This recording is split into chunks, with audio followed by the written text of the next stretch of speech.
cooperation. In our deliberations, the President and I agreed to deepen and expand these relations for the benefit of the people of our two countries. Our meeting provided us with the opportunity to discuss at great length modalities of enhancing trade and investment between Kenya and Italy. I am delighted to announce that the President of Italy, President Mattarella, and I witnessed the signing of 2 agreements, 2 MOUs, and a joint declaration to provide a framework for advancement of bilateral cooperation in different fields. We have signed an MOU through which our two countries shall cooperate in the fields of health towards the realization of universal health coverage and improved pharmaceutical production. We have also signed an MOU on bilateral consultations that will be established and set guidelines for the conduct of political consultations at the respective ministries of foreign affairs. We've also committed in good faith to re-establish cooperation on the construction of Aror, Kimorer, and Itare dams and other water and sanitation projects which are critical to our agenda on food security, delivery of water, and climate action. I am very proud to announce that the 3 dams which were subject to court cases and court matters, we have now agreed on a framework to settle all the outstanding court cases and court matters, and have agreed that the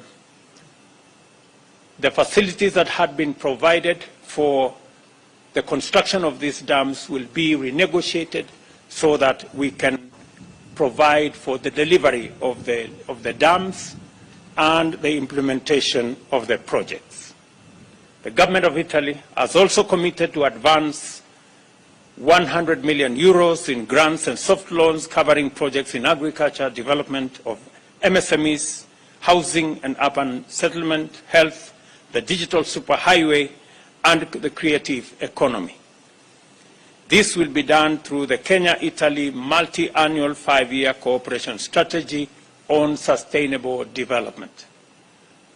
We further committed to cooperate in enhancing our informal settlement redevelopment program, which our two countries recently launched to facilitate security of land tenure in informal settlements in various counties, including Kilifi, Siaya, and Ngong municipalities.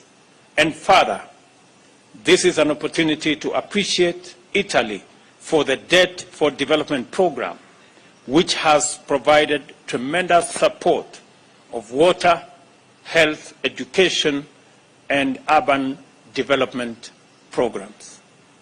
Our two countries, at political and technical levels, agreed to remove non-tariff barriers and to promote greater trade and increased investment, including negotiating avoidance of double taxation agreement, which will usher in significant high levels of foreign direct investment in various sectors by both public and private Italian companies. We also exchanged views and shared ideas about emerging opportunities to improve the balance of trade between our two nations, including cooperation in agro-industrial, ICT, and biofuel projects, among others. Kenya is highly encouraged by the great interest shown by Italian investors in the Concert Technopolis, where a number have already set up business.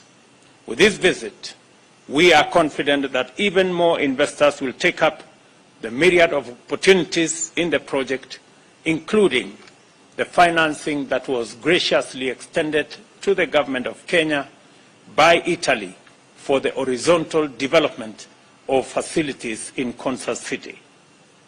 Kenya and Italy are in agreement that climate change and other environmental challenges must be addressed within the context of sustainable development. As a result, our meeting provided us an opportunity to explore the possibility of a stronger collective voice in pursuit of common regional and global priorities, especially through increased support for green, sustainable energy policies.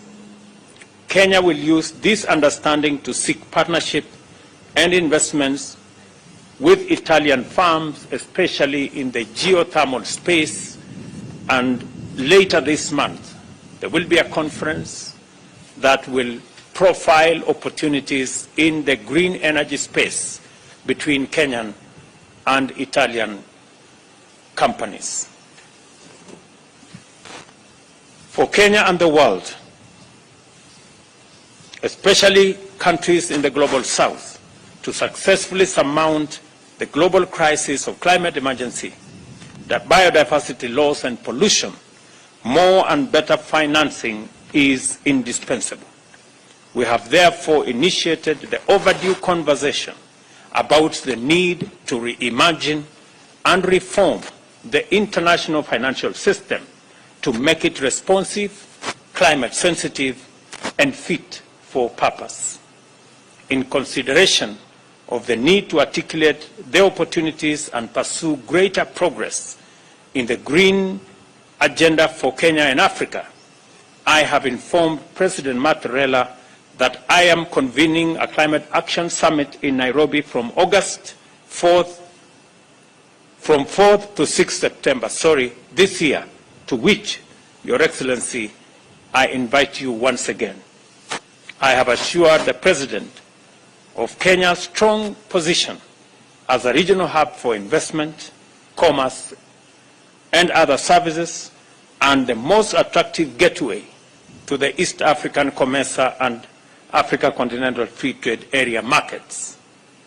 I therefore encourage Italian businesses to take full advantage of our position to grow their local, regional, and continental footprints. In our meeting, President Matarela and I also had the opportunity to discuss issues of regional and international significance. We pledged to work together in securing a peaceful future for parts of our respective continents affected by conflict and instability. Kenya appreciates Italy's pledge to support our efforts to restore regional peace and security, including in the Horn of Africa, the efforts we are making in our sister country in Ethiopia, in South Sudan, and in DRC, not to forget the combined efforts we have in Somalia. Additionally, we agreed to collaborate bilaterally at the United Nations and other multilateral forums on the basis of convergence of values, principles, and positions to promote peace and security, promote trade, health, climate action, and the elimination of hunger and malnutrition. Our meeting also considered the initiation of the bilateral cooperation in such vital sectors as the art, culture, science, and technology. In this connection, President Matarela will visit the Luigi Broglio Space Center in Malindi, which is funded by the Italian government with the support of Kenyan government. Further, we agreed that our bilateral cooperation should enhance mutual benefit of the center's output in scientific and technological research for sustainable development in Kenya and globally.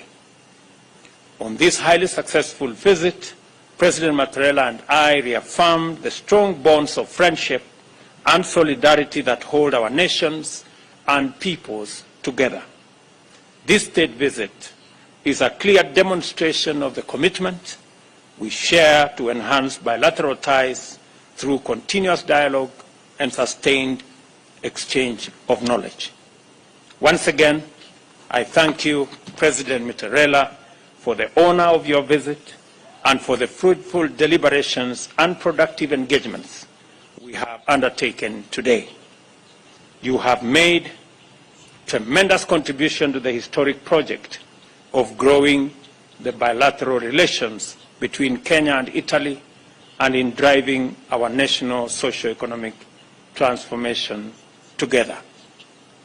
Ladies and gentlemen, I now welcome you, Mr. President, to make your remarks. Welcome.